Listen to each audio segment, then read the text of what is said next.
and welcome back to my podcast where we talk about all things weight loss. On this specific episode, I have Alexis. She's almost 2 years post-op from the vertical sleeve gastrectomy. She's actually someone that I started following really early in my journey, right before. So she had it in March 2019, and I had mine in August 2019. So I really got to see her progress. I remember when she was posting about going to Mexico. She got her surgery in Mexico. I remember clearly watching her post about getting on that plane and going over there and watching her experience and watching her stories. And now just to see the growth that she has accomplished is so inspiring. She also already got plastics on her tummy area, which is something that I'm looking forward to. So I really asked her a lot of questions because I had so many different questions. But yeah, you guys, if you guys haven't yet, please download the Anchor app. You guys can listen to this in a podcast form and look me up at Body, Mind, and Soul _VSG. If you guys are interested in watching or listening, then keep on watching. All right. Okay, so thank you, number one, for being on here. When you messaged me back, I was so excited because I've been following you forever. I have. How far along, how many months post-op are you? From VSG, months, March 2019. So it was my birthday. I went on March 13th. And so I think that makes me March. I know, it's like you lose count after a year. Like a year and 8 months? You see, yeah, because I got mine August 2019. So you were already March, April, May, June, July, August. You were like 5 months. I remember you posting like your first pictures and stuff. Yes. I remember Oh the beginning. I know. Like right after. Yes. Yeah. So just how I started is just like, a lot of people that follow me follow you, but just like a little bit about yourself. Like, I know when you got surgery, you just shared, but anything you want to start with. So what led me to VSG so I had my final baby. I knew it was my last one. I was really high risk. So I had a situation where my kidneys would like not function well. So I gained a lot of weight of just like fluids that I couldn't like go to the bathroom properly. So I would have to get catheters. It was so crazy. So by the end of my pregnancy, I was like 280 something pounds and I was like devastated. So I had my C-section, and after about 3 weeks, we like regulated where my weight was. I wasn't dropping anymore, and it was about 279. And I was devastated. I was like, oh my gosh, what happened to me? Like, how did I let this happen? I was depressed. So I tried breastfeeding as long as I could. And as soon as my baby was like, nah, I was like, all right, time to get my body back. I had already planned it. I was like, I know what I'm going to do. So once I did that, I got down to 260 by myself, and I kind of gave up. I was like, this isn't working. I'm never going to see the light at the end of the tunnel. And I started Googling like different things, and my friend had reached out and she had it done and didn't tell anybody. So she was like, hey, I lost 75 pounds. Can you do a photo session for me? And I was like, absolutely. Like, that's amazing. And when she was there, I'm like, how did you do it? Like, I want to lose weight. I'm so sorry if this is invasive, but like, what did you do? And she's like, girl, if I told you, you would fall over. And I'm like, tell me, I want to fall over. Tell me, seriously. So she's like, I went to Mexico and had a gastric sleeve done, and I had no idea. I was like, what is that? Like, I'm like, you're crazy. Like, you went to Mexico? Especially when I literally went home that night and Googled it, and I was like, I'm going to Mexico. Like, this is happening. So seriously. I looked locally, but without health insurance, it was like 17 to 25,000 in my area. And I was like, that's just not even like an option. Did you go, where in Mexico did you go again? So I went to Tijuana. At the time, it was a lighter me.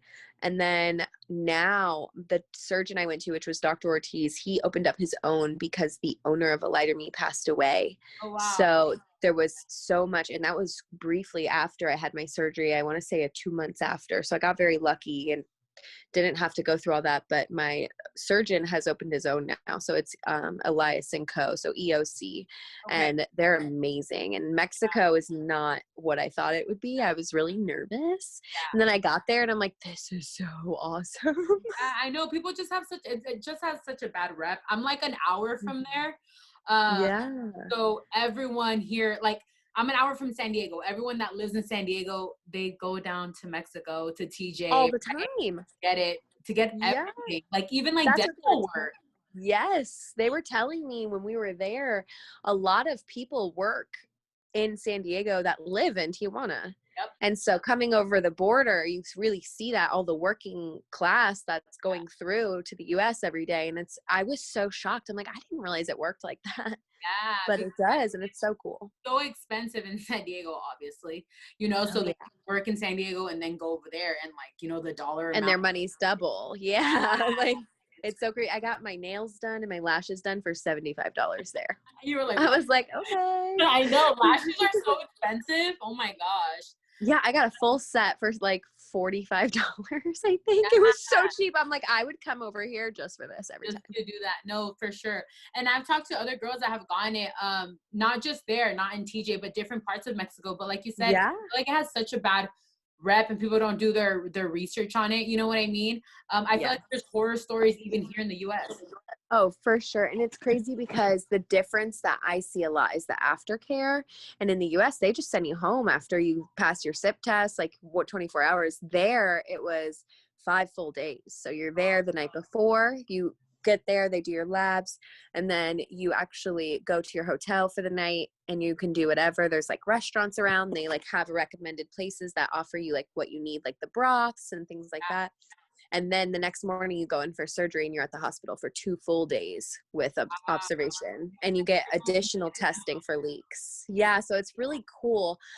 The hospitals are so clean too. And the hotel is like a 4-star hotel. It's a resort. It's so gorgeous and they take care of you. So it's like, it was a win-win. I would do it 100 times over. So you went to the same place that your friend went? I actually didn't. So her place was a little more expensive, but the reviews were kind of like back and forth. And then I actually went to my place because someone had suggested I join a group on Facebook. Okay. And they had like 30,000 people of just like people who have done it, years ago, people who are planning it, people who are there now. And so I got to like observe that I think I looked at it for like a month, and then I was like, all right, I'm going. Like, these are real people. These are testimonials. Like, they're all fine. They ranted and raved about all the surgeons. And I was so comfortable. So I was like, okay. I literally scheduled my surgery and went 3 weeks later. And that's how it is because like, people, when you do it with insurance, like with me, it took me like 10 months to get my surgery. Like, and I didn't have that. Yeah. So I was like, if you don't mind me asking, was it expensive there? I mean, because you didn't do insurance, right? Yeah, no. So I had to pay cash. They do finance if you do it through like private companies, but they don't take like care credit, nothing like that. But it was $4,995. And then that includes everything except your plane tickets. And then if you have a companion, so say like my sister came, so I paid for her plane ticket and then she paid for her food, but they stay with you the whole time. So they stay in the hotel, they stay in the hospital. I don't know right now, like with the whole coronavirus thing, what the policies are, but I believe your companion stays with you the whole time still, which is really nice. So they're comfortable. I know my mom was like, I'm going to lose both my daughters. And I'm like, no, you're not. I was like, you're fine. And your cell service, if you have Verizon, it's free. So my mom and sister would just call back and forth. So it was neat. It was pretty cool. That's good. That's good. Your experience was awesome. You recently got plastics, right? Yes. So I had my tummy tuck with muscle repair and lipo on June 11th. So I had that, I think 5 months out. And that was interesting. I'm like in such a weird spot right now. So August. I am so bad at math. August, September, October, November. A year over. I'm like 14 months post-op. Yeah. But I don't have kids. So that's my thing, is I don't have kids. That's what I wanted to ask you. You're probably going to tell me, don't have a tummy tuck until you have kids. So no, I actually know somebody.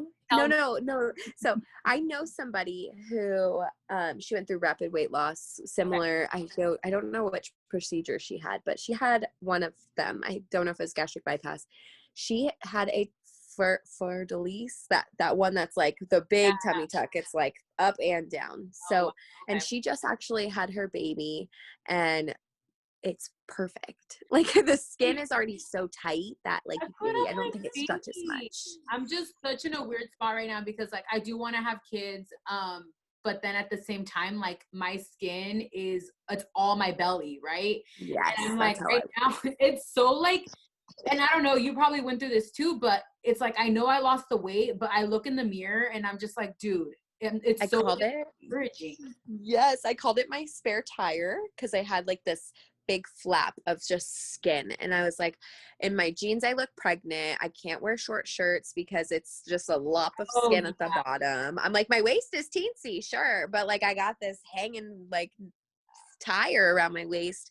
I mean, I would have did a tummy tuck even if I didn't have kids, just because my mental health was struggling, because I would look in the mirror and be so body dysmorphic to myself. I'm like, you're disgusting. Like now, not all the time, but I would have those moments where I'm like, that's disgusting. Like, what was the point of this? I had weakness moments where I would break down and be like, what am I going to do? And so I did it, because for me afterwards, I was immediately amazed. I'm like, holy crap, I actually did that. Like I work out so hard and stuff, you know. I have a personal trainer. I've had a personal trainer since I was like 2.5 months post-op, where it like we weight train, like it's weight training, you know. And so many people are so against that because they think that you're not going to lose weight, but it didn't. No, you tone up so much. Everything tightens. Yeah. Like my arms are, I'm so impressed because I had like bingo wings so bad, and they are half they are now because I started weight training. Like my shoulders tightened up, which tightened up the rest. And I'm like, yeah. I And loved every second of it. I was scared at first. Yeah, because people, you know, muscle weighs more than fat, and people are so focused on the, you know, the scale, and it's like freak out. But I've done that. But anyways, I've done weight training, but I could do a billion things, and my stomach is gonna look how it's gonna look. Right. Because our skin, it's funny, women's cells are like built like baskets. So we hold that water like way differently. And then when your skin just hits that max, those stretch marks, those things, they're just, you can't get rid of them. And my plastic surgeon, Dr. Watt, he was so adamant. He's like, you can work out for the rest of your life and you'll have this no matter what. He's like, because unfortunately skin is so elastic, but just like when you stretch your pants and you break that elastic, it doesn't ever go back.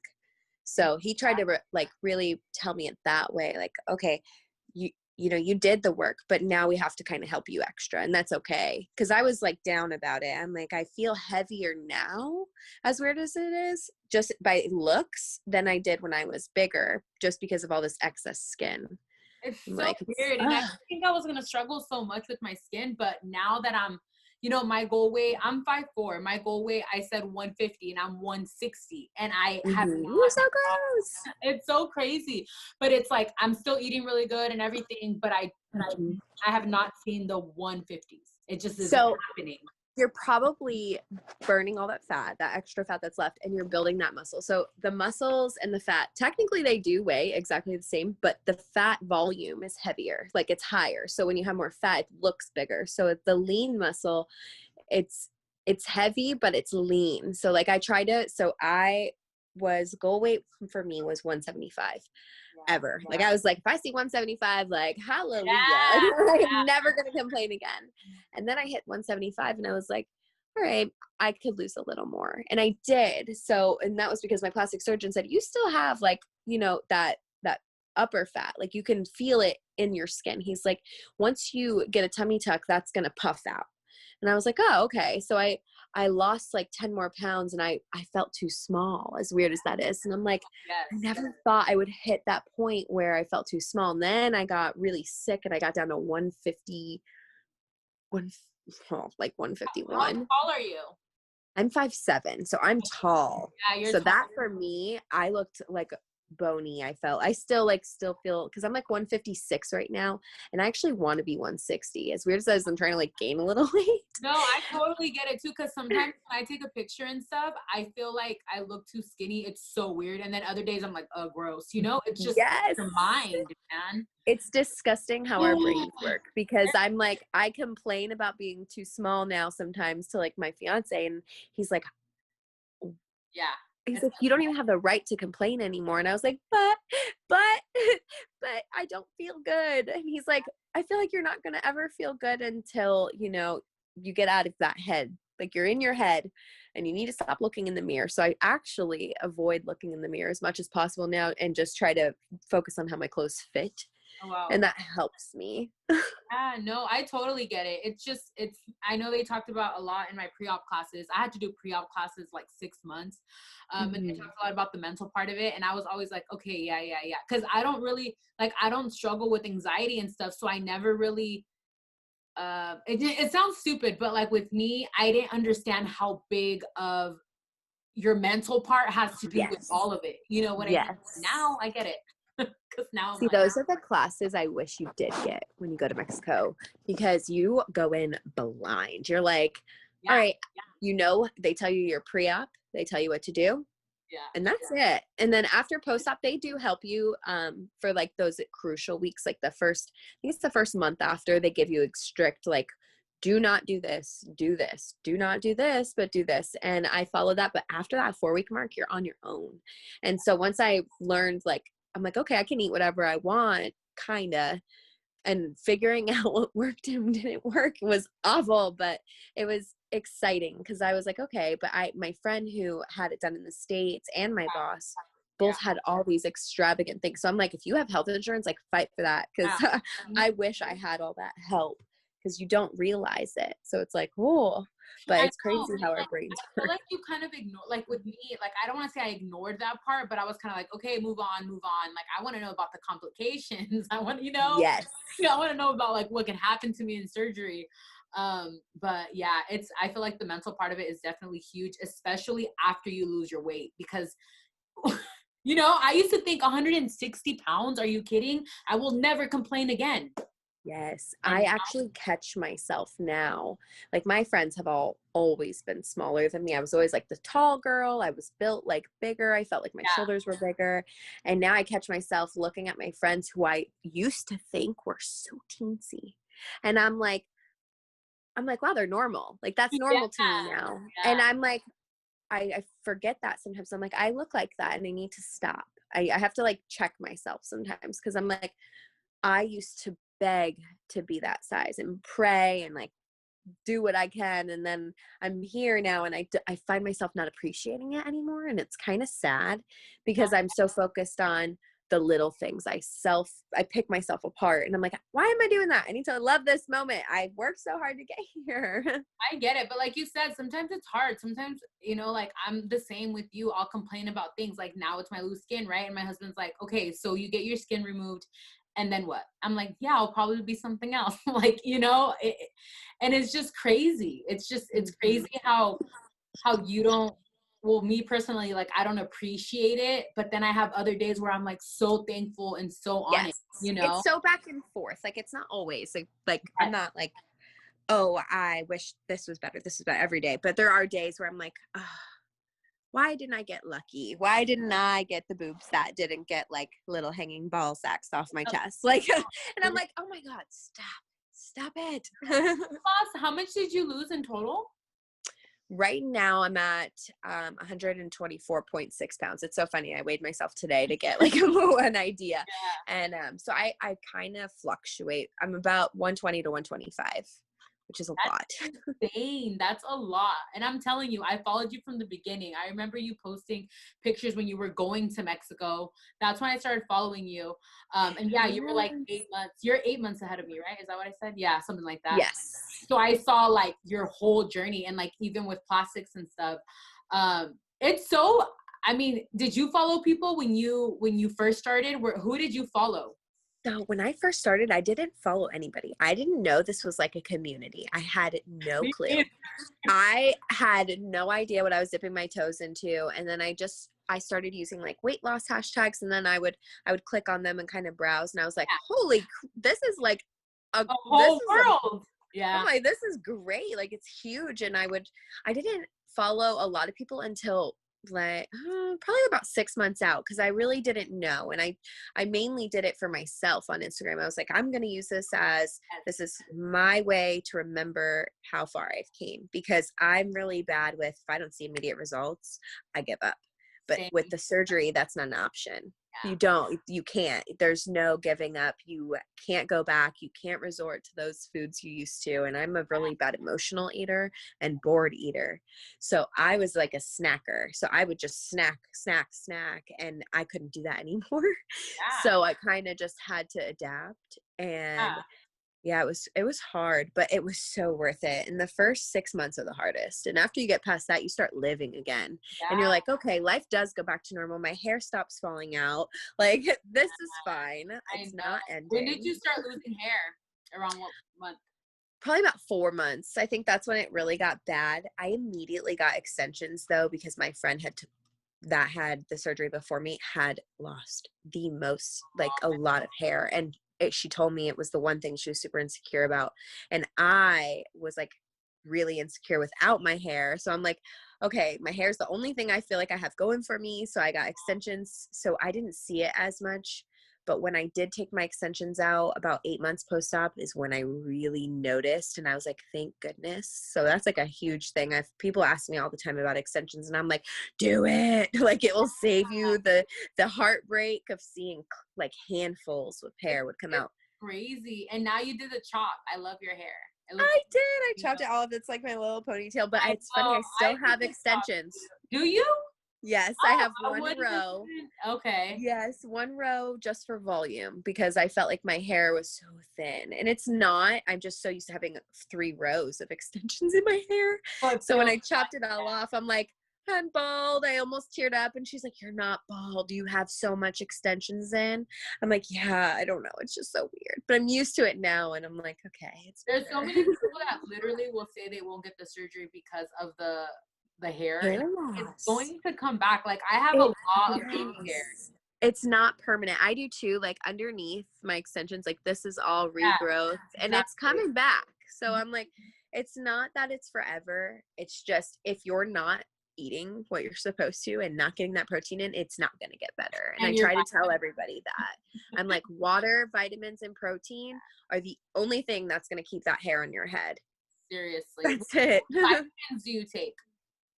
So I now am just a women's multivitamin, the gummy, and because I tried so many going through the stages and they'd all make me sick, but the women's multivitamin, that's the gummy, is my go-to. And then I take extra biotin and I take B12. So I just take them.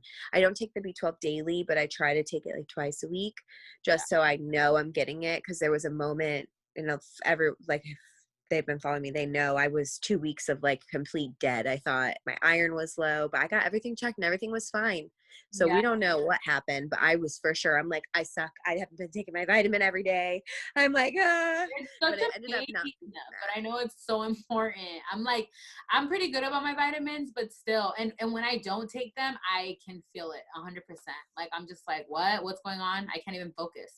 Oh yeah, I have weeks where I don't take them and I'm like, why do I feel like so bad this week? I'm so tired. And that's like this week. I've been having so much go on in the background. I haven't been taking care of myself. And everyone's like, what are you eating? What are you doing? I'm like, you don't know, I had Chick-fil-A today. Like, I'm having a mental breakdown. I'm like, please pause for a week. Let me get my head together. I need to get back onto this. Like, you guys don't want suicide. Yeah, like, because we all go through it. Yeah, like, I feel like after my year mark, after 12 months, well, I don't know. Have you experienced dumping syndrome or no? So I've gotten very lucky. I only dump for the weirdest things. Mushrooms. What? I cannot eat mushrooms. I immediately dump. And it is the most violent dumping with mushrooms and spinach, as weird as that is. So those are 2 things I avoid like the plague. I'll get spinach on my sub, like if I get a sub or something, but I cannot eat like cooked spinach in my... Oh, okay. Yep. Nope. I don't know what it is. Tried it multiple times and it's you're for sure. It's just those 2 things that I cannot handle. But I can drink like a sweet tea and I'm fine. It's really weird, but I don't know. It's odd. And a lot of people ask me about that and I can't give them proper like feedback because I'm like, I honestly only have issues with 2 foods. And red meat, I just don't eat because it's heavy and it makes me feel just really bad for a day or two. So those are the 3 things I don't eat anymore. If I eat steak, it's like 1 bite because I'm like drooling because it's my it used to be my favorite food, but it's not anymore. I'm like, it tastes so good, but it feels so bad. I know. Yeah, I haven't experienced dumping syndrome, and I've eaten things that I thought 100% should make me dump. You know, like I've had. Oh, I can eat like my kids' Halloween candy. I've picked at a couple things because I'm like, you know what, we all deserve, you know, a treat. And I can eat a Reese's and I'm good. I'm like, so it's not a good thing, I think, in some ways for some people because they might take advantage of it. But I've learned that if I deprive myself, I'm going to want it 10 times more. So I don't stop myself. I'm like, okay, 1 piece is better than a whole bag. I used to sit on the couch and go through my kids' Halloween candy and eat all the Reese's out of it in one night. And now I'm like, okay, 1 Reese's cup out of a 2-pack and I'm good. Yeah. So it's more like, I wish I had it, as weird as that is, so I could know like what not to eat, but I'm also grateful that I can eat more of a variety. And I've learned that self-control, but I can see how that could be very hard for someone who, you know, struggles with that in particular. I never really struggled with saying no to something. I just did it because I wanted to. Yeah, no, I totally get it. That, and it's so funny because I've said that too. I wish I've gotten dumping syndrome, but then I'm like, be careful what you wish for, But right? like, do I? Yeah. You know, yeah, because I've talked to people that literally like broth of a soup makes them sick, and I'm just like, you know, and like with me, I haven't experienced it, but then sometimes I'm like, crap, like I eat a piece of cake. I don't even like cake, but like I'll take a bite of cake, you know, Yes. I'm like, kind of in the back of my You're mind, like, can I please feel like crap so I don't make like it anymore? sick, exactly, so that I don't go through it again, but it doesn't happen. Yes. So it's kind of like I'm thankful, but I'm not. It's like weird. My most common question is my coffees. So if anyone knows me well, knows I love coffee. And the main question I get is, okay, well, how do you get your coffee? I don't get coffee sugar-free. I despise sugar-free syrups. I've never liked them. They make me nauseous. Like, I don't know what it is. And that is the one thing everyone asks me, they're like, do you dump from your coffees? And I truly think I would if I drink it fast or like how normal people drink them. But I try to explain to a lot of people, I'm like, yes, I order a venti, but that thing lasts me till like 4 o'clock. A long time. I sip on it. Yeah. And I'm like, I don't chug these. Like if I chug I would puke everywhere. I'm like, that didn't change. I'm like, but I try to tell people, I'm like, the coffee thing, like, yes, the syrups have sugar. I was like, and I've still had results because I see people killing themselves over this. And they're like, I hate all this. I don't drink. I love coffee. What am I going to do? And I'm like, you love coffee. You love coffee. That's never changed for me. After the 6-week mark, now a lot of doctors don't recommend coffee, I think for a lot longer. But for me, it was 6 weeks and I could have regular coffee. So at 6 weeks, I was back on it. I'm like, I need this. I have 3 kids. I'm tired. I work 2 full-time jobs. Like, I was like, I can't live. And my doctor specifically, the nurse lady said, you're fine. As long as it doesn't make you sick and you don't overdo it, you're fine. She's like, but calories are calories. So I count that. I'm like, okay, that if I do that in the morning, I need to watch what I do for the rest of the day. So do you just do do you have a specific creamer that you go to, or what is your like go-to for coffee? So I'm really bad with making stuff at home and I buy my coffees, but I actually get them breve. So I get cream. I don't do like 2%. So I'm not the example when it comes to like my coffee, but there are some days where I'll do like 2%. And it just depends on my mood that day. If I ate really like something I probably shouldn't have, I will do my coffee healthier, but I just do not do the substitutes. But at you're home, like balancing it though. So you like, if I didn't eat so good, let me, and I feel like that's the biggest part of it, all of this. That's my treat every day. Almost every day I get a coffee. And if I do, I'm like, all right, that's my treat for the day. That's my choice. And that's it. And then I stick to everything, my proteins for the rest of the day. It's funny because I don't do the 3 meals a day. I don't have that opportunity. I'm way too busy. So I have to snack. So my snack meals are, meats and cheese. And then I will have my coffee all day. So I'm like getting a treat in between. Yeah. So it's like, all right, it's fine. And it works for me. But a lot of people are very strict on like their meals. And I can't. I don't eat enough to get that full meal in, I feel like. So I can order a meal, but I eat 4 bites and I'm like, Yeah. And then I go back to it like 2 hours later, and I will pick at that for a whole day. And then it's like, it works for me. No, I know. I feel like it works for everyone. I've met people that only Mhm. eat twice a day, and I'm like, wait, what? Because I eat every 3 hours. That's like my thing. And Me too. yeah, I don't have like today I did. I have like a salad from The Habit, and it was like I ate it all. Now that I think about it, it was like a side salad. But there's days where I eat half of it, and I'm done, like done. And today I ate it all. So and I have I think it's odd. And I was just saying this today. That's so funny how sometimes I can sit down and I can eat a full sandwich. Now that doesn't happen often, but there are days like I can eat that full thing. And I look at it and I'm like, did I fail my sleep? And then I'm like, no, I'm over a year and a half out. I'm supposed to be eating more. But then there's other days I take 3 bites of that sandwich and I'm like, like about to bust like a can of biscuits. Yes. So it's normal for everybody. I think it just depends on what you've eaten that day, how much protein you've like gotten in first. If I have drank something beforehand, I definitely won't be able to eat. Yeah. And so it kind of just depends. I think if I time it out to where I have drank nothing, I eat more. And I think that's really what it is. Yeah.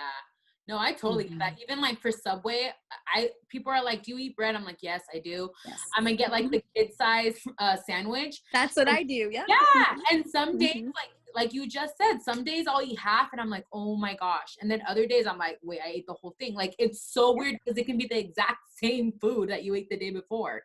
Yes. And it's like some days are better than others with it. Exactly. Like pizza. I love pizza. I I do lots of cauliflower pizza, but some days we get regular pizza for the boys. And some days I can eat one. And there was a day where I ate 2. And I'm like, this is bad.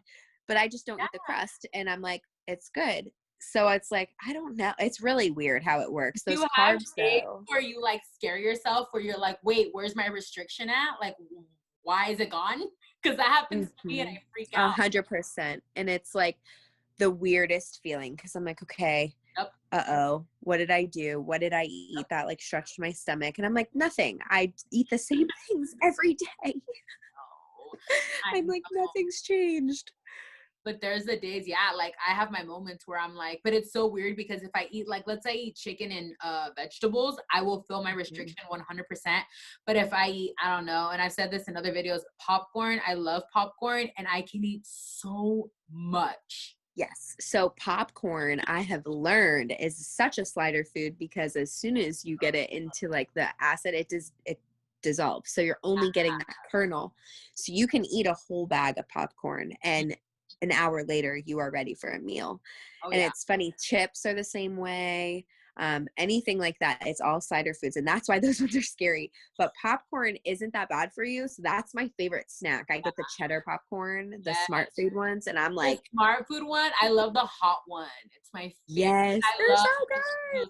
They're so addicting. Oh my god. Yes, I agree. That's my favorite snack. It's cheddar popcorn. It's seriously my favorite too. And I wasn't big on popcorn before, but I think honestly it sounds bad, but I think it's because I know that I can eat more than I should. More of it. Yeah. Yes. It's a binge food. So if I'm emotional eating, I will grab the popcorn because I need to just fulfill that, whatever it is. Because no matter what, and that's another thing, it never goes away. Like it gets better, but there are days of weakness where I'm sad or I'm anxious. And I'm like, you know what? I just need to sit down, watch TV and be able to just, I don't know, satisfy whatever is going on in my brain.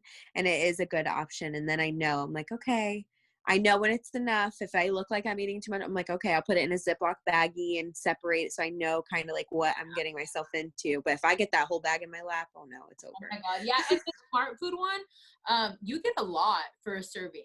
It's a lot. Yes. I don't remember exactly, but I know it's a lot. So it is. It's a good amount. Exactly. So you don't feel like, if you were to eat regular hot Cheetos, it's like what? I don't even know, like a little bit of chips for the serving, and you're like, okay, great, Like 10 pieces. Yeah. You got like 300 calories. I'm like, I love hot Cheetos. I know. I was gonna ask you, I know we already talked about plastics, but how was your recovery? Because No. I want to know, because I actually have a consult on January 4th. So I'm like 2 months. It's so far away, but I know it'll be here like in 2 Oh, seconds. it will be there in a minute, because I had to schedule mine out like a whole month and a half, and I was devastated because I'm like, it's coronavirus. Why is everyone getting plastics? And he's like, everyone's bored. I'm like, oh, okay. Everyone's at home, so they're like, I can. Yes. They're like, what can I fix? Mhm. So the tummy tuck, okay, I didn't have the extra numbing shot. So just keep that in mind before you freak out, because I'm like, what? Yeah. I'm going to be honest. So there's a shot you can get, and I didn't know about it. If I knew about it, I would have totally paid them extra money. It's usually extra, but I would 100% invest in it, because I guess it's a game changer. So I had the full muscle repair, lipo, and the tummy tuck. Yeah. So all that together was rough. The first day I got home, I was fine because I was so on drugs still, and the anesthesia wiped me out. Day 2, I woke up and I thought death was near. I literally was like, whoa, like, what did I do Like, to it just hit myself? you. Yeah. I was overwhelmed. I'm like, I chopped my body up. What was I thinking? I was like, oh my gosh, it looks like Frankenstein. I was freaked out. Everyone was kind of commenting like, oh, it looks crazy. I'm like, I know. He promises it will flatten out. I was like, he swears to God it will flatten out. And if he is wrong, like, don't worry, I'll be on him, because I'm not looking like Frankenstein. I was really scared, but I was happy. I immediately was happy, and that's all that mattered. So I was like, okay, this pain can't last forever. They don't give you a whole lot of pain meds. And I'll be completely honest, I think they really should give it through the 5 days, not through 3.5 or whatever it is. And so I thought day 2, I was going to die. I'm like, I was asking people, I'm like, just cut me out. Like, get it over with. I'm done. I don't want to be here. Don't breathe at me. Don't look at me. Yeah. Going to the bathroom was the hardest. But it wasn't too bad. I could walk on my own. So that was big for me. I needed to be able to, like, I couldn't get up on my own, but I could walk myself to the bathroom. And I thought day 2 was bad, but day 3 is the worst.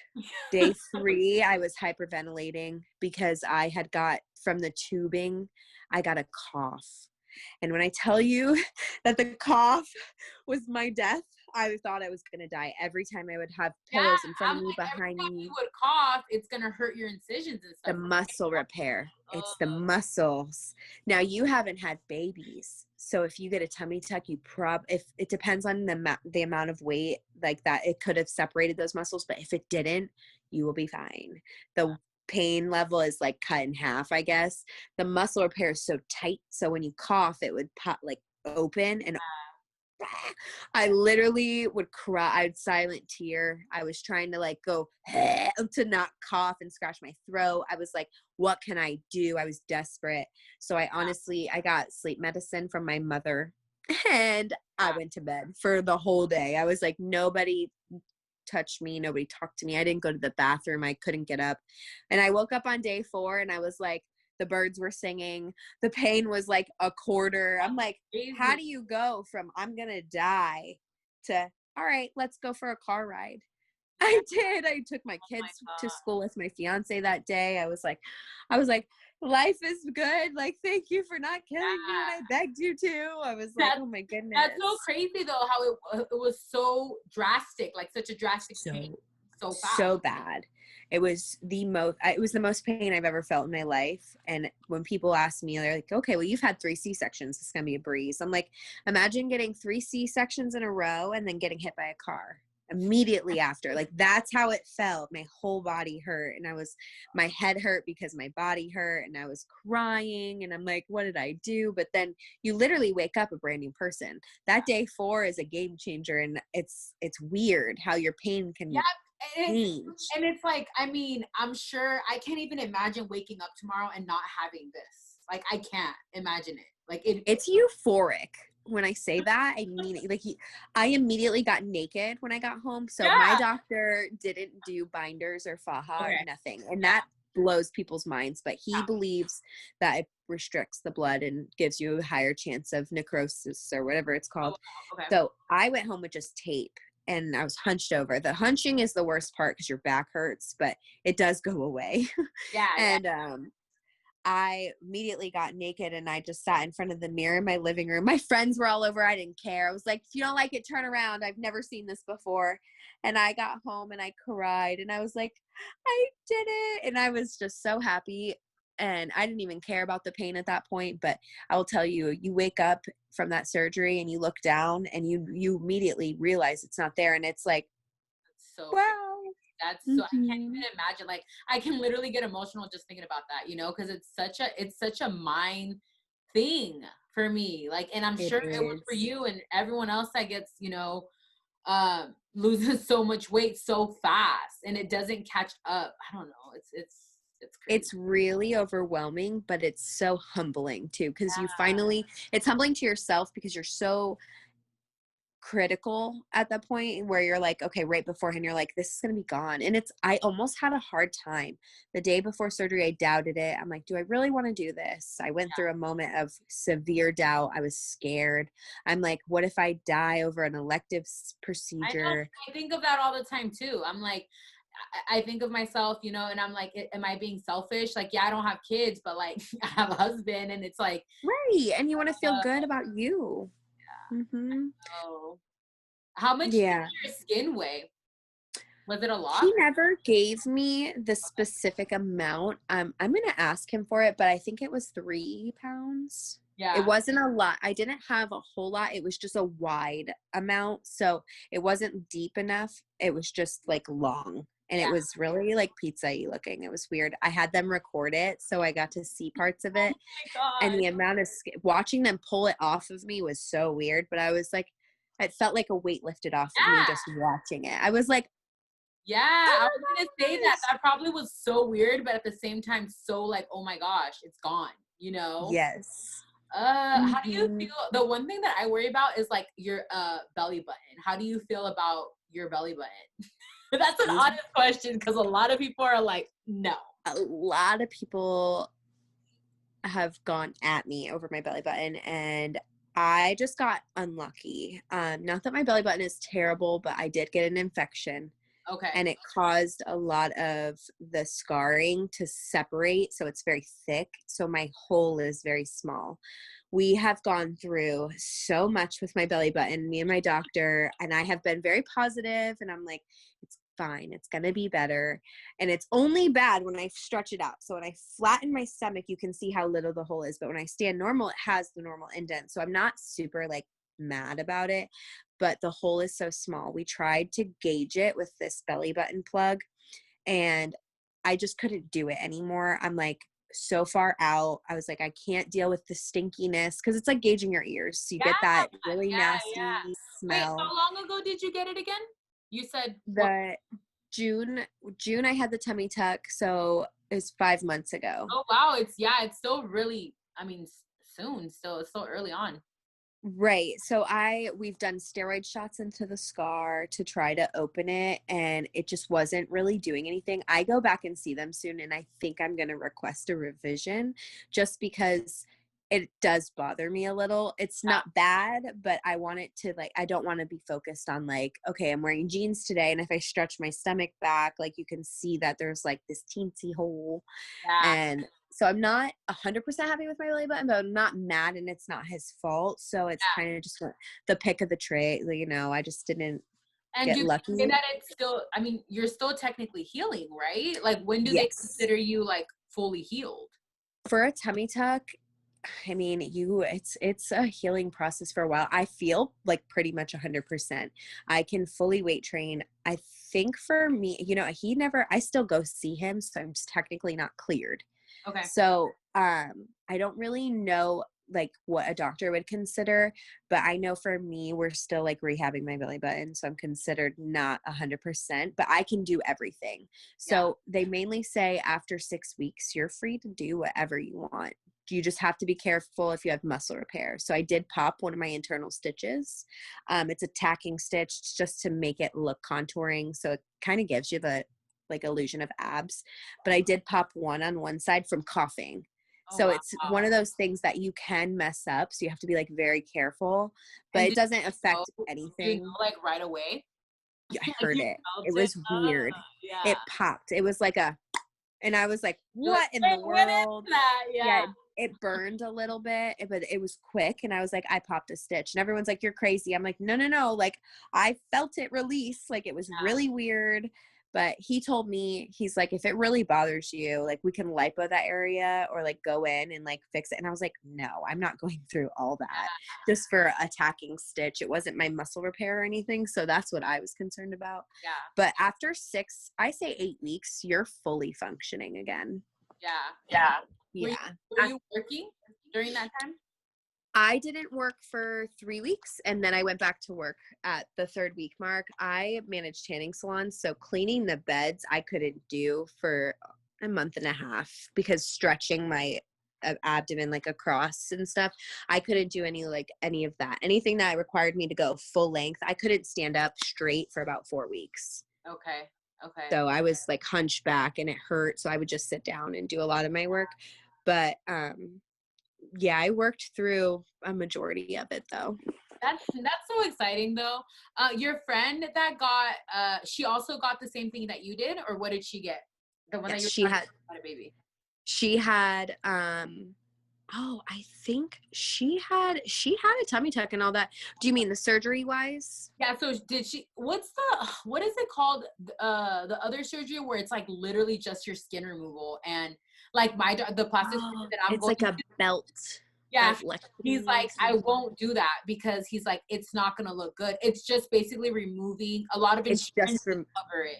Yes. So you can actually find plastic surgeons who will accept your insurance for that part, and you just pay the difference for like the top part. I'm going to. He says for me it would be like $4,000 out of pocket.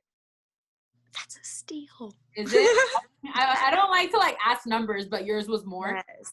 Yes. So here in Tampa, I got quotes all over. It was $9,000 for the tummy tuck with muscle repair and lipo from him. So that's how much that is. And then I also got like a combo deal. I don't know if it's more by itself, but I'm guaranteed to get my boobs locked in.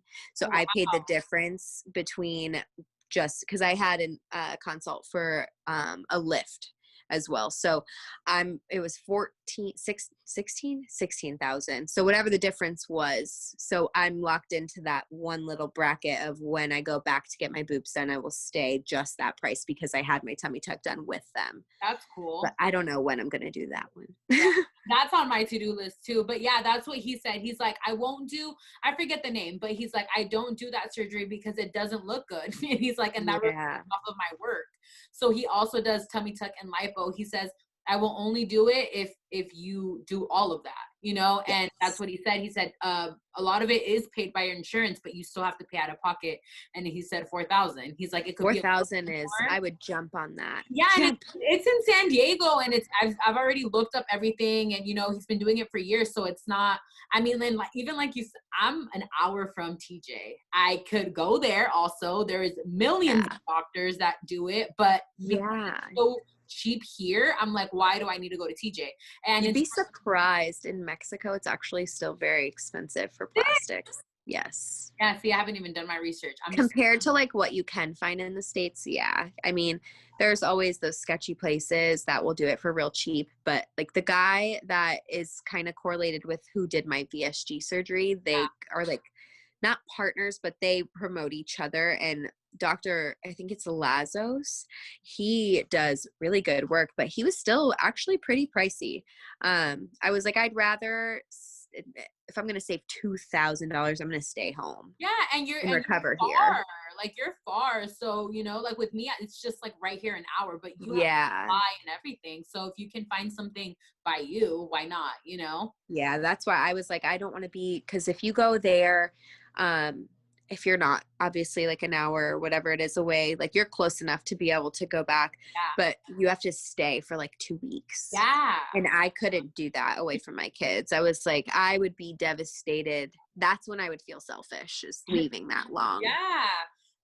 And think about it. Think about all the pain that you went through, plus emotional pain on top. No, thank you. No way. No way. Like at least you were by them, when you were home. Mm-hmm. But yeah, that was my big deciding factor. Yeah, I was like, no way. So your friend, I know you said she had a baby after plastics. Do you know how long she waited? Um, she's actually on Instagram and we chat every once in a while, but I'm not sure what I don't What's really her think name it was on that Instagram? long. Let me see if I can go into it. Okay. So she is so it's Blonde Living Life 2.0. Okay. Let me see. Yeah, she just posted something. So she was 2 years ago, she had loose skin. So, I mean, it was within the last couple years. Let Yeah. me see here. She posted, yeah, her belly didn't get that big, which I was actually very impressed about. So the tummy tuck that she had held up very well, and she's already back to like her size. And her baby is only I think he's like 3 months old, Oh, wow. 2 months old. Yeah. So she had just posted recently that she was pretty much back to her size and Yeah. her stomach is completely flat. Yeah. I was talking to, not my doctor, but the one that does, like, I guess his secretary. And that's what I was asking her. Cause there's some plastic surgeons that are like, nope, I don't want to do it unless you're for sure done having kids. My doctor was like that. You see, and this doctor, Mhm. he was like, no, we do them all the time. You know, they're like, especially if you've had gastric sleeve or bypass, you have so much loose skin. Yeah. And I want to have more than one kid. So I think about it and I'm like, even if I was to have kids back to back, and let's say I'm pregnant for think like a 5 to 7 year span, I can't think Mhm. about living with my loose skin in between. No. And can't.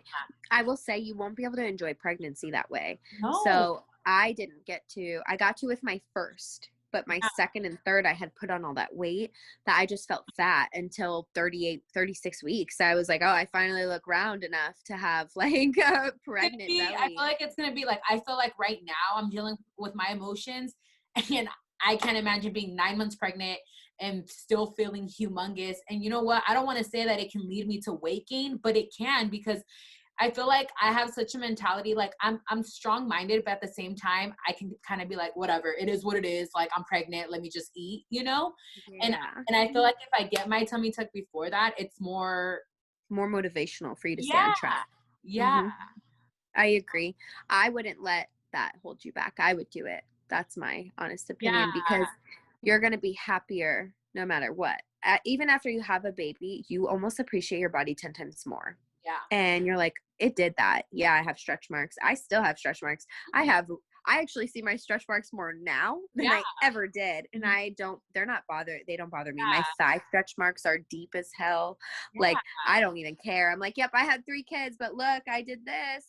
Seriously. Seriously, for sure. Yeah, I don't even care about stretch marks. I just care about my loose skin, and you know, it's tough. I don't know. Did you struggle with like getting rashes and stuff when you had your loose skin, or no? Yes. So towards the end, I really didn't until I hit that 100-pound mark, and I would get it right in like under my stomach and in my belly button. Okay. My belly button would get raw inside, and I didn't have like a really deep belly button or anything, but because when I would sit, it would fold. It got no air, and I was starting to get like a yeast problem, and I would have to take Q-tips, and I'm like, oh my God, I need this tummy tuck ASAP because I can't handle this. Like, it was just, I could smell it, and I'm like, oh. If you're like me, like, I weigh high-waisted everything. So if it's hot and you're sweaty, it obviously makes sense that you're, you know what I mean? Yeah, mine is, I didn't get rashes until probably 2-3 months ago. It started. Yes. Because it's like, now it's like just loose skin, you know? Yeah, of course I can still lose a little bit more weight, but it's mainly loose skin that's causing it. So see, with my height, I got very lucky. I have a long abdomen, so it didn't droop down until really at the end. And I was like, okay, this is just not getting any better. I thought like it would just get kind of shrunken in and kind of hold back a little bit. It went down like an apron. So I was like, all right, I was going to wait. And then I finally was like, you know what? I'm doing my tummy tuck just to avoid all that because it was getting so out of control. I'm like, whoa. yeah, it's freaking me out. And they said, the secretary, she says that he usually says just to wait a year before having a baby. She's like, it's not anything there. He's not going to tell you wait 2-3 years. He's going to say wait a year. So when she said that, I was kind of like, whatever. You know what I mean? They just want to make sure you're healed all the way so that there's no other further complications. And I think a year is good too. It gives you time to learn, you know, your new body as well. You get to enjoy how to dress it and, you know, have fun with it. And then with pregnancy, you'll get to be all cute and in maternity clothes. No, it's so funny though, because I have an appointment in 2 weeks with an OB, just to talk about fertility and stuff. And then like a month later I have plastics, and my primary doctor was like, wait, you want to see OB and plastics? I was like, yes. Okay. I'm in between both. I don't know what way I'm going. It's so crazy how they're so against each other. And I'm like, because I wanted my boobs done before I had kids, and they're like, you don't want to do that. And I was like, why? Yeah. Like, exactly. what is that going to affect? Because like, then I think about it, if I have my stomach done after I have kids, I'm gonna be older. Like I'm 29. So yeah. And I mean, I got married at 18 and we don't have kids. So people are always like, wait, you've been married that long and you don't have kids? I'm like, no. I'm like, that's willpower, girl. Yeah, well, yeah, like, I mean, it is, I don't know. We had other like goals and stuff for now, you know, but now. I love that. And now that we're, yeah, he just turned 30 and I'm 29. So now we're like, okay, let's have babies. And it's not happening as fast as I thought it was going to be. So now that's why I'm like, wait a minute, what way do I go? You know what I mean? I wish I could give you all my fertile and your boys are so cute.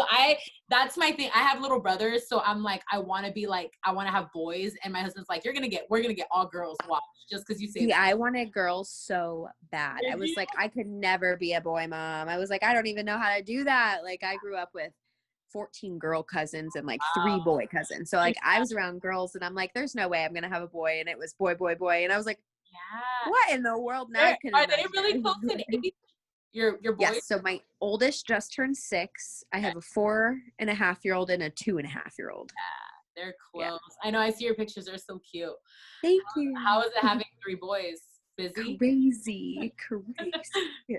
So my oldest is now my easiest, and he was the hardest. He was very hard-headed, total daddy's boy, like just so defiant towards me growing like since 6 years. Like this is the best year he's had, and he helps now more than ever, but all together they're crazy, and it's so fun, like in a good way. They're just like, I wish I could bottle up just this much energy and like keep it because I want it, but they are so funny. They crack me up, and I will be protected for the rest of my life. Like they are. Yeah, that's so cute. That's so cute. I know. I work with kids. Oh my gosh. And we just went back, like, you know, everything. How is it over there with the virus?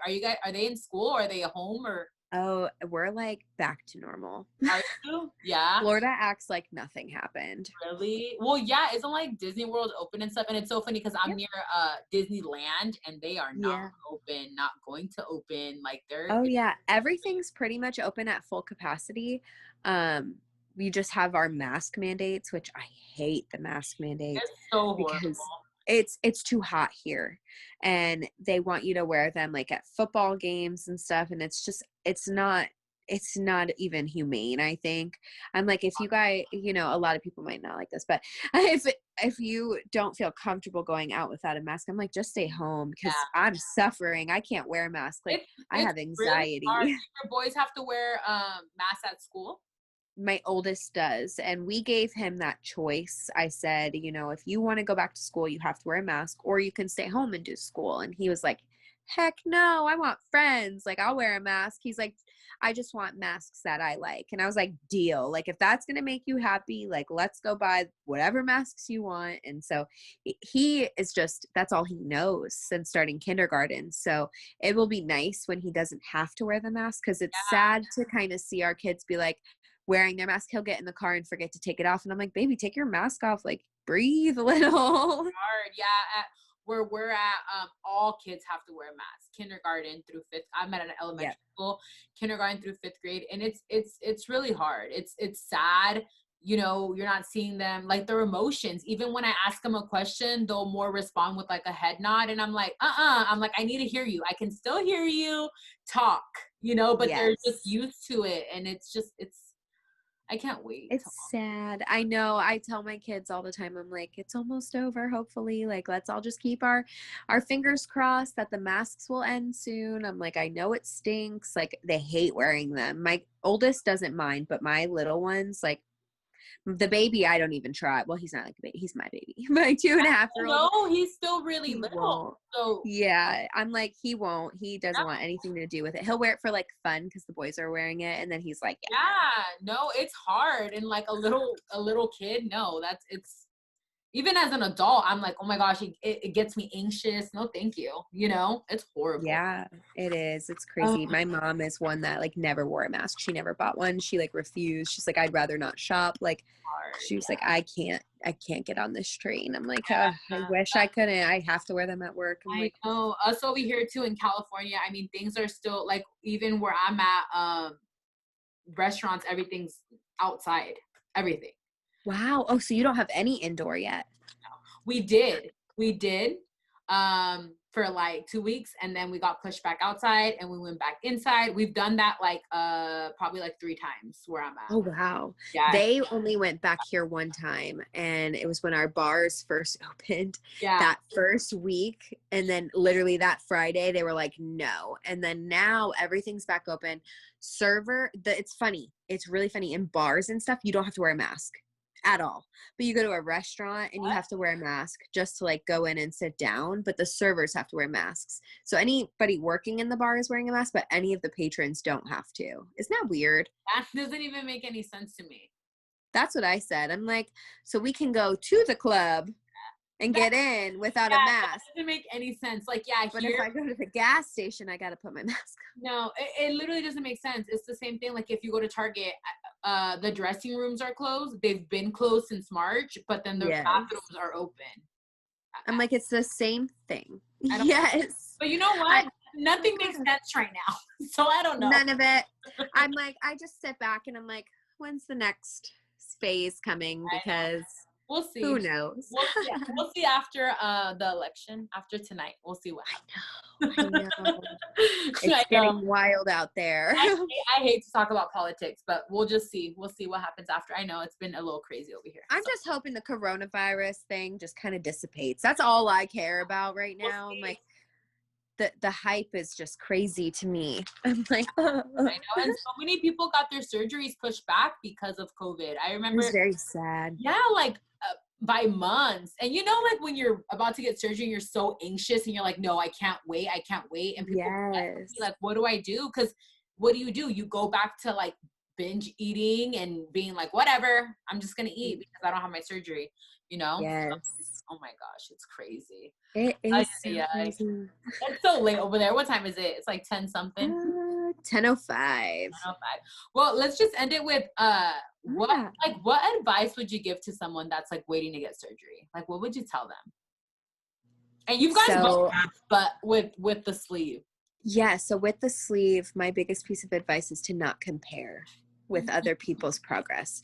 I was that person, and stalling broke my heart, and I didn't understand it. And I'm like, okay, I've gone 3 months and I haven't lost a dang thing. If anything, I would like go up 0.6 ounces. I'd go down 6 ounces or whatever. It was never like a full pound. And I got stuck at like, what was it? It was like 215. I was stuck for a long time. And I thought I was failing. I'm like, I'm doing everything right. And I started really researching stalls, and a lot of people think it's so bad and that it's not working. And it's my biggest piece of advice to not freak out. Don't look at, Jill over there who's 150 pounds down.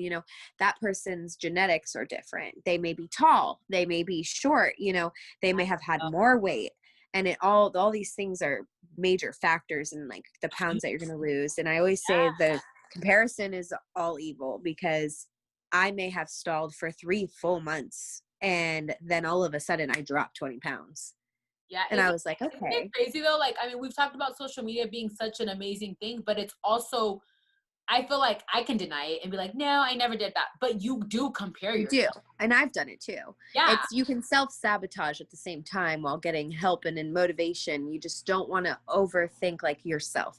If you lost 2 pounds, that's a victory. And I always say that. And if you put on a pound, that could just be your hormones that week. Absolutely. It's never something, they always say there's 5 pounds. Those 5 evil pounds that are going to fluctuate, and you could weigh yourself in the morning and be your lowest, and by noon you drank water. Yeah. And now your body needs that water. And so it's holding on to it.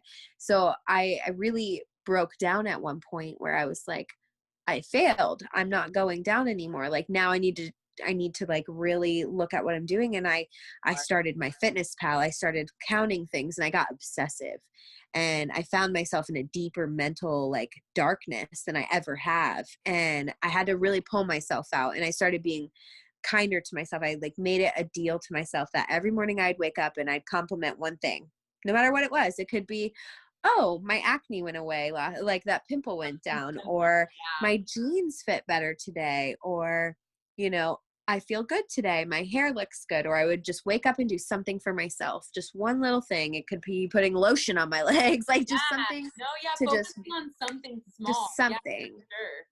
Instead of being like, okay, I didn't lose that 10 pounds. Now I need to go run a mile for, you know, I was like, okay, maybe I didn't do my best this week, but let's still treat myself as, you know, I didn't fail. Absolutely. I had, you know, one mishap or whatever or my body just wasn't reacting that week. And that's okay too. Yeah. But I always think that comparison is the thief when it comes to our joy. I feel like we do that for so many things. Like, you know, right now, a lot of people in this moment that are around the same time as I am, you know, post-op, are getting plastics right now and or are getting pregnant. And I'm happy for people that are experiencing that, but we're human. And I feel like sometimes I'm like, why doesn't it happen for me, you know, or why am I not doing that? And it is a comparison thing. And like you said, it steals the joy away from what you should focus what you're on, doing, celebrating little things. Yeah. Cause you tend to forget, like I lost 140 pounds and some days I forget about it and I'm mean to myself. Me too. I try. So like the little things, I went, to the amusement park and I went down the water slide. Yes, and that was the day I was like, I didn't have a problem. Like I always was so worried about my shoulders, or am I going to weigh down the tube? And like, those are the little things I'm like, I forget about. And I'm like, okay.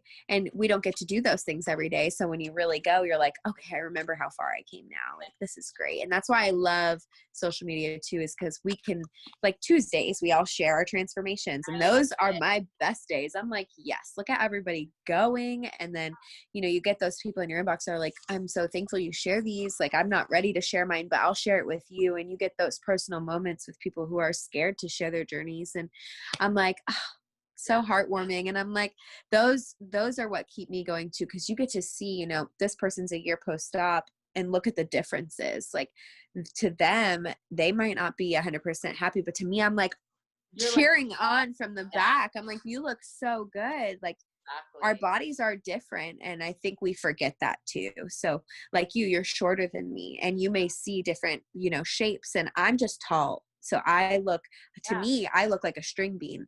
And to others, they're like, you're so thin. And I'm like, yeah, but that's not what I want. Have you ever seen those? I saw this thing on Facebook years ago. It was like all the girls weighed the same, or all the women weighed the same. It was like 140 or something. And everyone looked different because it was like 10 people. Yes. And I was like, man, that right there is an eye opener, because like I remember, you know, like there's people that literally message me and they're like, how much do you weigh? Or like, how much have you lost? And I'm like, or how did you lose so much? And I'm like, what was your starting weight? And they're like 230. And I was like, okay, I was 304. Like, obviously I'm going to lose a lot more weight and a lot faster because I was heavier than you, you know? Right. And like I was 260. Yeah, I was 260. And people are like, oh, well, I started at 220. I'm like, okay, so you didn't have as much to lose than me. And I'm tall. So yes, you may be, you know, 190, but you started at 230. So that's really good. Yep. Like that's a good ratio. I'm like, what? When I hit 190, I thought, you know, I'm like, I thought I would hit it so much faster than I did. And I didn't. And I was discouraged for a while. And then I'm like, okay, I have, you know, my friend personally who's like she lost so much weight so fast. So I was super discouraged with like that. I'm like, wow, you lost 100 pounds in 8 months. I'm 90 pounds down and I'm a year post-op. I'm like, but then I got over it. I'm like, okay, she's also shorter than me. She also weighed a lot more than I did. So like, it wasn't fair for me to be almost envious, because I'm like, we're different. Our lives are different. You know, I'm active as all can be, but I also, you know, I work so much that I don't even get to really know how many steps I do a day on top of working out. So it's different for somebody who has, you know, a special needs child who needs to stay home and she doesn't have the opportunity, and she still lost more than me. And I was like, what in the world? Yeah, And so everyone's it's like different. Every single story, every single person lives a different life. So it can't be the same, you know? exactly. And I But think that you learn that as you go, and it really didn't hit me until after a year post-op on like why I shouldn't, you know, compare. And because I would get down on myself, and then I would look at, you know, I really check myself with before and afters. I take them all the time.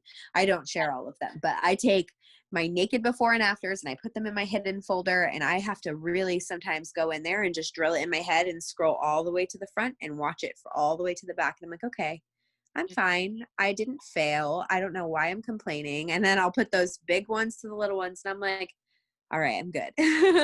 because you see where you started, but it's so easy to forget. It's so easy to forget and Yeah. just be mean. Just be mean to yourself, you know? Do you find yourself looking back at old pictures and not remembering that girl? Because I do that all the time. Oh yeah. I'm like, I don't know how that happened. remember. I'm like, who is that? Why? I didn't look like that. I'm like, my face looks so different. And I was just talking about this with my best friend last night. She's like, you post these throwbacks sometimes and I don't even recognize you. And I'm like, I don't recognize myself. Like, I don't even remember. You weren't that big. Or like when, you know, of course, when I was 300 pounds, I never told people I was 300 pounds. And now I do. Right. And they're like, there's no way. There's no way you were that. And I was like, yes, I was. And then I'll post a picture and they're like, dude, no. And I'm like, that was a year and a half ago, whatever, you know? Yes. Like my husband, he was like, dude, I see you post pictures. And I'm like, wait, I don't remember you like that. What? Yes. No? Chris does that all the time. He will find like memories on Facebook and he's like, babe, look at this. He's like, I truly like would fight with you about, you know, you telling me you're so big. And now I like see what you meant. He's like, but I truly didn't see you like that. Yeah. He's like, I've always seen you like how you are now. And I'm like, So weird. I'm like, liar, you're all liars. You all let me be fat. Yeah, liars. And they're like, I no, we didn't see you like that. I'm like, you can't not see me like that. Like, I know, literally. When I look at pictures of myself, I can't believe it. And then I can't believe that when you think about it, it wasn't that long ago. You can't be like, oh, this was a decade ago. Like, this was not even, you know. I'm like a year and a half ago, I was a completely different person. And that it feels like forever. Like, I feel like I've been living this new life for so long. And I'm like, I'm still learning. I'm still just nipping at the top. No, and I'm at the point right now where on Facebook and Instagram, I'm getting memories of before and afters when I was before. Yes, and then like 3 months post-op. And I'm like, wait, because I lost 100 pounds by 6 months, which was that's amazing. Crazy. But then I see myself, it's so weird because it was 100 pounds, but I see more of a difference with the last 40 pounds. Yes. It was I do too. So I thought my before and afters were like bomb. Yeah. At like 6 months post. So I'm like, look at her go. Yes. I was feeling myself the most actually then. And I'm actually harder on myself now, as weird as that is. And I look back at those and I'm like, I was still so big. Yep. I'm like, how? Me too. Yeah, because when I was 100 pounds down, I was 204. I'm 5'4". I'm shorter, you know? Yeah. But I felt amazing. I remember I would post those when I'm getting those pictures now. And I was like, dude, I was so happy. I felt on top of the world. You're like, I am hot. Yeah. It's so crazy. It really is, because I'm doing the same thing. They're all popping up right now because this is about the time where I really started seeing my first initial differences was last year this time. And I was posting like crazy and I'm getting all of them. Like every 3 days I get one and I'm like, I remember that photo and I was so happy. And those actually helped me too. So even being a year and a half, a little over a year and a half post-op, I'm almost 2 years. Oh my gosh, that's so crazy. I know, you're almost at 2 years. Yeah. That is so insane. That flew by. But I look back at those and they motivate me even more. It's always my own pictures motivate me the most because I'm like, wow. What about your before and afters from skin removal to now? Because I see the ones you post and I'm like, dude, because you already dropped all the weight, but just your before and afters with your skin, the body change. It's a whole other before and after, you know? Yes, so like I don't have to tuck that skin in my underwear anymore or in my leggings. One you posted that I was like, oh my gosh, where is it?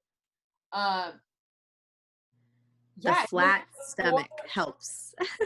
Yes, it's like crazy. Like your Halloween ones that you just posted, I was like, that was nuts. Yeah, and those, it's funny. It's so funny because the belly changes everything. And it's weird at first because when you first get your stomach, like the skin cut off, you feel like your hips and your legs look huge. So I actually felt really chunky for a few days on my bottom half because the illusion of your waist being so small freaks you out.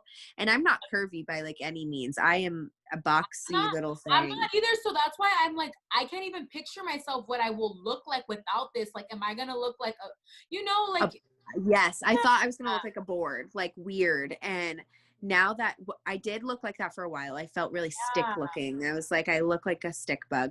But once I worked out and I got those muscle definitions, that's when I really started feeling comfortable. I was like, okay, because I felt way too skinny at first, and I never thought in a million years that would even be something that came out of my mouth. Too skinny? Like what? And that's just as much of a struggle as being 279 pounds because you don't feel good in that moment and you immediately remember how you felt big. It's insecure. And as soon as I feel insecure in clothes, it's like over for me. I'm not going. Cause like, I don't know what it is, but if my legs look too skinny, like I will not wear shorts. And that's why my legs are jacked because I refuse to have skinny legs and I work legs like a mother effer out there. I'm like, no way. Cause I have long legs. So if I have skinny legs, it's not a look for me. It's so crazy how you said like you have your moments where you're like, I'm not going, right? And I had those moments so much when I was big. And now I was telling my husband the other day, I used to, when I was 304 pounds, I would take off a shirt. I would have like a pile of clean clothes that I would try on, right? If I was going somewhere, something as simple as going to dinner. And I told him the other day, I catch myself doing that now. And it's because of my loose skin. And I'm like, what? I 100% relate on that. And now I will tell you, I have not had one of those days in a long time. That is the skin removal was the key to that because now I can just go in my closet blind and pick a shirt and I don't have to think twice about how that is going to look with jeans or leggings or whatever. It's always the side view. It's always, So that was the game changer for me. That made it all worth it. Is literally those little tantrums I would have. I would cry. I'm like, I did all that work just to be in the same exact position. Yeah. And when I got my tummy tuck, that all pretty much went away. I'm so glad I'm talking to you because I haven't really talked to anyone that has gotten, the skin removal after, because sometimes I feel like I'm just being over dramatic and I just need to shut up, but talking to you makes me realize it's normal. I'm not the only person, because it's so normal. I'm like, dude, you lost so much weight and you're complaining about jeans. You know what I mean? And it's like, no, like it is normal. And I like oversized clothes. Like Me too. My style, it's cute. But there's days where even if I didn't want to wear oversized clothes, I wouldn't wear a tight shirt right now. That's for sure. Right. And it's the biggest victory when you can go in and buy that little cute tank top and it is not looking bad. And that's why I would say, forget everyone who says wait to have kids. Do it for you. Do it for you because that's all that matters. And you'll be able to enjoy yourself afterwards anyways. And the worst case scenario, it stretches a little bit and you have to get a mini tuck. Exactly. And that's fine. I can do that later, like in my late 40s or something. You know what I mean? Right. It's not going to be. And at that point, you might love that little bit because you're like, look at what it gave me. Babies. Exactly. No, the ultimate love of life, your kids. I wake up one day and I'm like, nope, I'm just gonna, keep trying. And then other days I'm like, nope, I want skin removal. My husband will be like, what would you wake up in today? And I'm like, I don't know. I was the same way, especially towards the end, right before booking it. I was like, I don't think I need this. It's a waste of money. Like, I don't need it. And then he finally told me to just shut up. He's like, no, you're getting it because I fought with you for months about this and you've been crying about it and I'm sick of hearing it. And I want you to just be happy. And I was like, Yeah, and then you would be in the same position in 6 months. You know, if you were like, no, okay, I'm good, I'm content, I'm not. And I would be even more mad I didn't do it then when I had the chance, because now what I know, I'm like, I know I would have regretted waiting any longer. I know, like right now, just even waiting 2 months, I'm like, oh my gosh, and it's, what's today's date? Is today the 4th?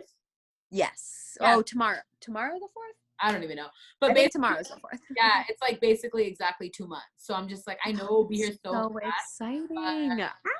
We'll see. I know. We'll see what happens. Like I said, I have an appointment with an OB in 2 weeks, and then I have plastic in January. But fertility takes time, so it's good to get that done now. Yeah, just to get everything checked out. I know. Ugh. Yeah. Oh yeah. Well, thank you for being on. I'm excited. It goes by so fast. They're always like an hour long when I do it, and I'm like, it's just, I didn't even get to the questions, and most of the times I don't get to the questions because it's just, like I said, more of like a it kind of comes out. And the important stuff is always organic.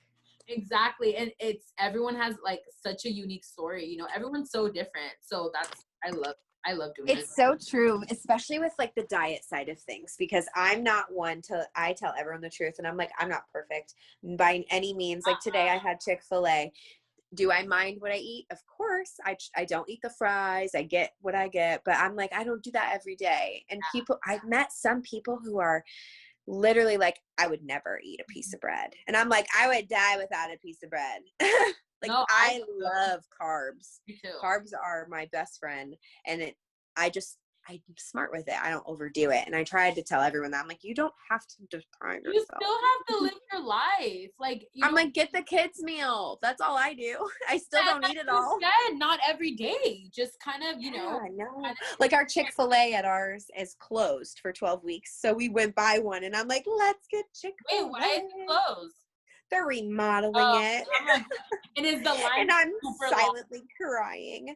Yeah, they put a double drive-through in because it was so bad. It would wrap out to our main road. The ones here are insane. They're insane. Like, it's good, but I'm like, I'm not gonna be in that line. See, like, I'm snacking on lunch meat. That's what I'm like, that's I just good. That and a cheese stick. That's like my main. That's probably what I eat. I wrap it with it. That's what I always do. I actually bought the Chick-fil-A sauces, so I put Polynesian sauce in between. Like, where do you get it? Just at a grocery store? Walmart had them last time. What? And they are big containers. They have the Chick-fil-A sauce and the Polynesian. I have both in my fridge, and I use those for everything. And that's like my treat. So I'll do a cheese stick, wrap it in turkey, but in between I'll put like a line of the sauce. Yum. That sounds so good. It is. My little hacks. All right, I'll let you go. I know it's late. Thank you for being on. Of course. I was so excited. I actually was laying on the couch and I got the email notification. I was like, oh, how could I even forget? I was like, I'm running upstairs and like, I'll be back. Like my friend's downstairs. She lives with me. Gosh, she's like, have fun. Oh yeah, no, she lives with me. She's like, have fun. She's like, talk about all the things. I'm like, okay. Thank you for being open and being open to being on. Absolutely. I had a blast. Thank you so much. Well, I'll talk to you soon. All right. Have a great night. Bye. Thank you guys so much for watching. Alexis, thank you for being on and for being so open. I know we talked for like an hour and a half and you answered all my questions that I had when it came to plastics. It's something that I'm looking forward to in my near future, hopefully. So again, like, thank you for answering all my questions and for being so open to being on my podcast. You've been someone that I've been following for a long time and someone that has inspired me every single day. When I see your posts, it just honestly motivates me. There's days where I just lay on the couch and I want to eat that bag of hot Cheetos and I jump on and look at your page and it just inspires me to keep going. And you're just super open and super honest, right? You post about your downfalls and all of your accomplishments. And I feel like that's the most important part, right? Because there's so many people that just post all of the positive and it's hard to really picture someone that has like a perfect life, especially dealing with weight loss and going up and down, and you're just completely open and completely honest, which is what inspires me. So thank you. If you guys haven't, please subscribe to my channel. Please like this video. Please comment down below what you guys thought. If you guys have someone in mind that you guys would love for me to have my podcast, put it down there and I will message them to see if they are open. And as always, you guys, have a beautiful rest of your week and I will see you guys on Sunday. Bye.